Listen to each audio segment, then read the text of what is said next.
Om Namo Bhagavate Vasudevaya. Om Namo Bhagavate Vasudevaya. Om Namo Bhagavate Vasudevaya. Reading from the Bhagavad Gita, Chapter 9, The Most Confidential Knowledge. Just as a pearl is hidden within a shell, or as a king travels surrounded by an entourage, the essence of the Bhagavad Gita is hidden in the middle of the conversation. In the 9th chapter, Krishna outlines the king of all knowledge and the most secret of all secrets.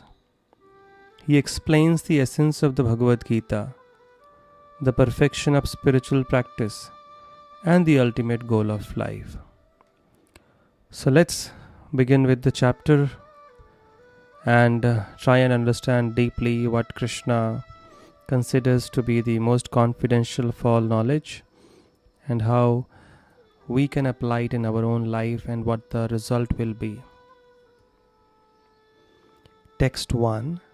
Shri Bhagavanu Vacha Idam tute guhyatamam pravakshyami anusuyave jnanam vijnana sahitam yaj gyatva mokshashe shubhat. The Supreme Personality of Godhead said, My dear Arjuna, because you are never envious of me, I shall impart to you this most confidential knowledge and realization, knowing which you shall be relieved of the miseries of material existence. So just like we will only reveal our secrets to a person who is favorable to us, who has a friendly attitude, or he is serving us and we have developed trust in him, somebody who is very close to us. Similarly, knowledge about God, which is a great mystery, which even the greatest yogis cannot comprehend, can only be revealed to those who are favorable to the Lord, who have a friendly attitude, or who have devotion, who have love. The Lord does not reveal himself to those who are not devoted to him. Here Krishna is saying, because Arjuna, you are never envious of me. So atheism is an expression of envy in the heart towards Krishna, towards God. So Krishna does not reveal himself to such people with such mentalities. Why should he? So people have the audacity to challenge, I don't believe in God. If he exists, he should present himself before me. Otherwise, I won't believe. But how does that matter to Krishna? What difference does it make to him? He can create millions like us in a second. So, but if we accept his existence, or at least have a favorable attitude, non-envious attitude, that is the beginning of the end of all our ignorance. And the more we become humble, the more the Lord will reveal himself to us. So we have to get rid of this deep-rooted envy towards God. Only then will we understand the truth about him. Envy means, I don't like to hear about his name, I am not attracted to him, I don't care. These are all different expressions of envy towards God. I don't like to hear about his glory, there's no attraction. This is because of envy. So unless we humbly accept our limitation and humbly pray, Krishna, I want to know about you, please help me. That's an expression of humility. That's when the revelation starts happening. You see, in the Gita itself, Krishna did not start speaking until Arjuna humbled himself and voluntarily requested Krishna that you please guide me now. Till the time he was giving his arguments, Krishna kept mum. He didn't speak a word. So a person who has such attitude, Krishna is showing that even God cannot teach such a person. Only when there is humility and there is voluntary surrender, acceptance of the fact that I am confused, I don't know everything, so you teach me what is to be done. Only in such an environment can we learn something from anyone, what to speak of God. So Krishna says, Arjuna, because you are never envious of me, you have a friendly attitude towards me, you are not in denial of me, So I shall impart you the most confidential knowledge and realization. And what will the result be? If you understand this knowledge, you will become free from the miseries of material existence. We want to be happy, but these miseries do not let us stay happy. One after the other, something or the other pops up, which turns our world upside down. But if we can understand this knowledge which Krishna is explaining and apply it in our life, we will become free from those miseries. So Krishna explains this supreme knowledge in the first 3 verses, or the nature of this knowledge. Later on he gives the knowledge, but first 3 verses he's explaining the nature of this knowledge, the king of all knowledge it is known as. What are the characteristics? He says, text 2, Rajavidya Rajaguhyam Pavitram Midamuttamam Pratyakshagamam Dharmam Susukham Kartum Abhyayam.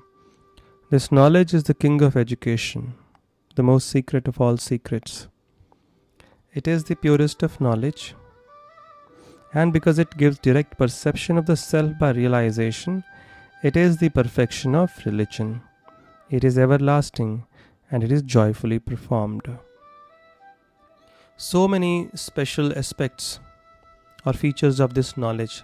First, it is the king of all education.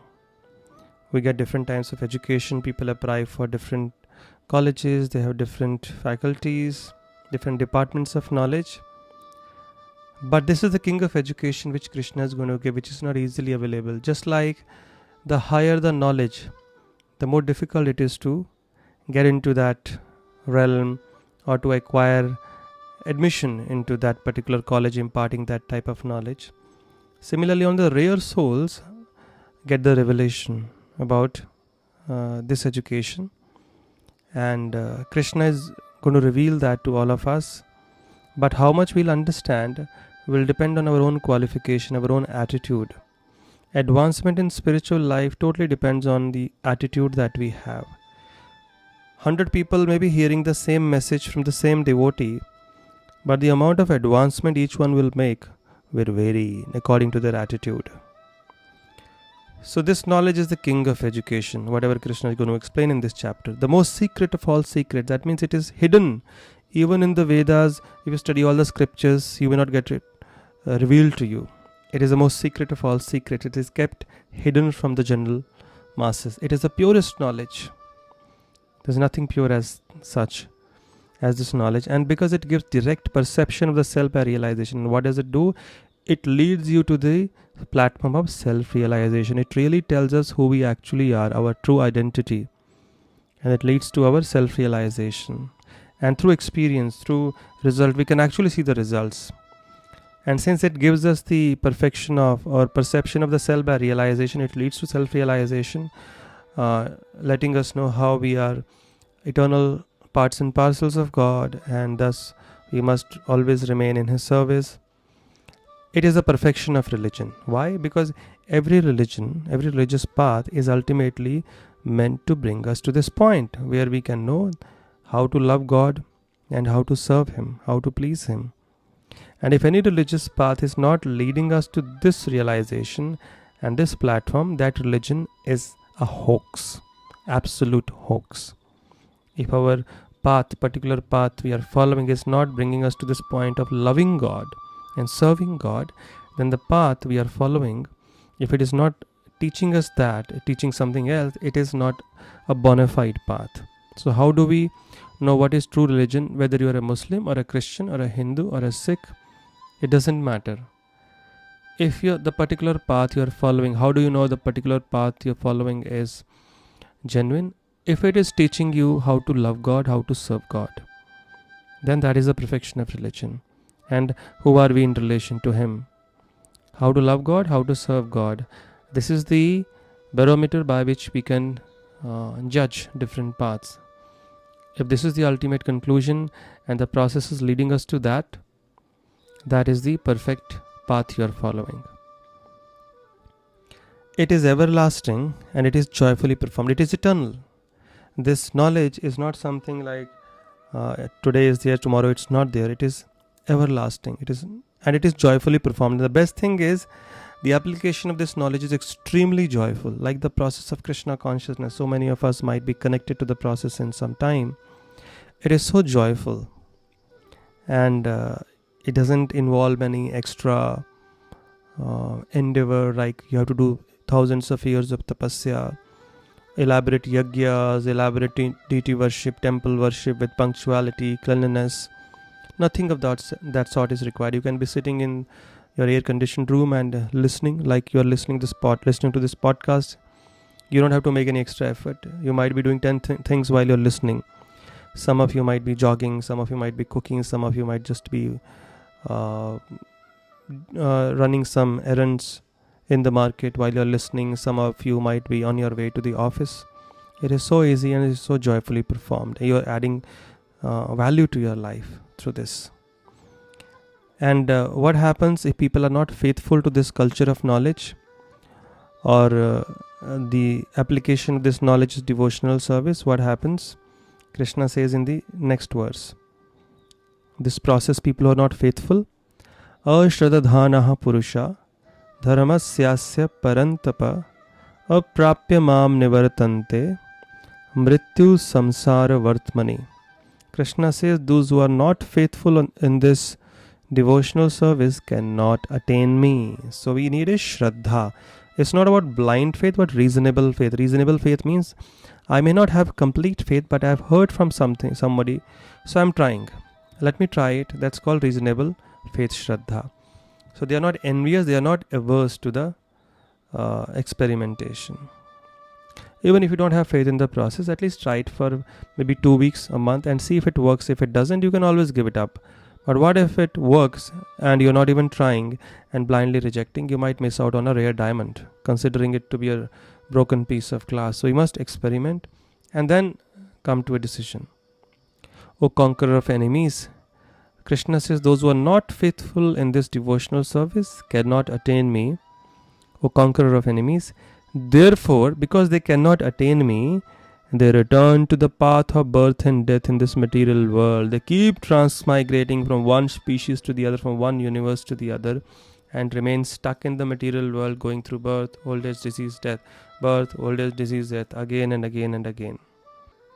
So Krishna is known as Mukunda, the one who gives mukti, and only when he gets involved and only when we are connected with him and he's pleased, can we actually attain liberation or mukti. Otherwise, the person has to come back to the material world. Choice is ours, whether we want to suffer or we want to be happy. If we want to be happy, serve Krishna sincerely through hearing about him, chanting his names, Hare Krishna, Krishna Krishna, Hare Hare, Hare Ram, Ram Ram, Hare Hare. You can even worship his beautiful deity form. You can bring home, worship him with flower, fruit, water, tulsi leaf, offer some nice bhoga, or you can do aarti. These are simple things. And then you can associate with devotees, hear about him, study scriptures, pray to him, remember his beautiful forms, like that. Simple, joyfully performed. Now Krishna begins this knowledge about himself, which he says is most confidential, which is not easily available. And when you hear this, you might think this is so simple. What is so confidential about it? The realization of this is very, very difficult, first of all, even if you are hearing. And secondly, you might be hearing, and that's why you know, but countless people in this creation, in this world, they don't know about this knowledge. So many people don't even believe in the existence of some supreme power. And even if they do, they don't know who that supreme power is. So all that is revealed by Krishna in this chapter. Now he says, text 4, Maya tatam idam sarvam jagad avyakta murtina matsthani sarva bhutani nachaham teshvavastitaha. By me, in my unmanifested form, this entire universe is pervaded. All beings are in me, but I am not in them. So Krishna is explaining his relationship to this entire creation. So he says, by me, in my unmanifested form, this entire universe is pervaded. I am present in every nook and corner of the universe, but in unmanifested form. That means, he's not saying in his formless, he's formless. He's saying, I am there, but I am not manifest to all. People can't see me, but I am present in every atom of this universe. All beings are in me, but I am not in them. And Krishna showed that in universal form when Arjuna saw the entire creation, all the living beings were present within him and he is outside of them. So everything is present within Krishna, within God, and is present throughout the universe through his energies. Text 5. Nacha matsthani bhutani pashyame yogamaishwaram bhuta bhrinnacha bhutastho mamatma bhuta bhavanaha. And yet everything that is created does not rest in me. Behold my mystic opulence. Although I am the maintainer of all living entities, and although I am everywhere, I am not a part of this cosmic manifestation, for myself is the very source of creation. So in the previous verse he says everything rests in me, but I am not in them. But in this verse he says yet everything that is created does not rest in me. So in one sense he says everything rests in him, so nothing can exist without him. At the same time, this material world, because the Lord is spiritual, so the Lord is saying at the same time, this material world is also my separated energy. Earth, water, fire, air, ether, mind, intelligence, ego. Because Krishna is not material, he does not touch matter. So everything is in him, but at the same time he is also simultaneously different from him. He means to say is everything is existing, even the material world, because of his energies. But he is not associated with the matter. He says he is the maintainer of all living entities, he is present everywhere, but he is not the part of this world, this creation. He is transcendental, he is the source of creation. He is the supreme cause of all causes. Even though he creates it, but he does not form a part of this cosmic manifestation. He is not ordinary like us. So we should not think because Krishna takes birth, he has parents, he sleeps, I also sleep, he eats, I also eat. And either he is like me, ordinary, or I am like him, I am God. Both are two extremes. So Krishna is great, we are not. God is great, we are insignificant. We have to remember that. He is the source of creation and we are tiny insignificant parts of this creation. Text 6. Yatha kasha stito nityam vayu sarvatra go mahan tatha sarvani bhutani matsthani tyupadharya. Understand that as the mighty wind blowing everywhere rests always in the sky, all created beings rest in me. So you see, all the wind stays in the sky. So it is within the sky, at the same time it is also away from the sky. So in one sense, Krishna is saying all the living beings are in me, but at the same time I am separate from them. The wind is still separate from the sky. It is within the sky but separate, like that. All the created beings thus in similar way rest in me. Text 7. Sarva bhutani kaunteya prakritim yanti mamikam kalpakshay punastani kalpada vistrijamiham. So he's saying nothing is separate from me. And how can it be separate from him? Because he is the source of everything. Everything comes from him. O son of Kunti, at the end of the millennium, all material manifestations enter into my nature. And at the beginning of another millennium, by my potency, I create them again. We discussed this in the 8th chapter as well. When Brahma's day is over, all the planets under his planet are destroyed. And when his next day begins, and they remain submerged in water for his entire duration of night. Next morning, they again wake up. Lord Brahma wakes up and the creation happens once again. So, but how does this happen? Krishna says, by my potency, I create them again. Because of my potency, they are destroyed. Because of my potency, they are created again and again. So even the great powerful rulers as Brahma, they are all dependent on the mercy of the Lord. So this is how powerful the Lord is. And if he wants, within like the blink of an eye, he can destroy all of us. He can destroy the entire creation. So why is Krishna talking about his greatness? Because people who do not have any attraction towards God, they consider to be ordinary. They consider him to be ordinary. So for them, Krishna is explaining his opulences. So that at least by seeing his greatness or hearing about his greatness, they become humble and begin that process of devotional service, which is going to really purify their hearts. And the more they purified, the more they will get connected, the more they'll get closer to the Lord, the more they will develop faith. Nacha mam tani karmani nibadhananti dhananjaya udasina vadasinam asaktam teshu karmashu. O Dhananjaya, all this work cannot bind me. I am ever detached from all these material activities, seated as though neutral. So Krishna is saying, even though I do all this, like sometimes we create something, we become attached. Oh, this is mine. Krishna says, I do this all work, creation, maintenance, destruction, but I'm not attached to all this. And at the same time, whenever we perform any action, there is a reaction. He said, and then the soul gets bound. He says, but I engage in so much work, even though creating material living entities, material universes, but I remain free from bondage. It's not that this kind of work binds me. Why? Because I'm transcendental. I'm above all of this. So this is the greatness of the Lord. He can do anything and still remain unaffected by any reaction.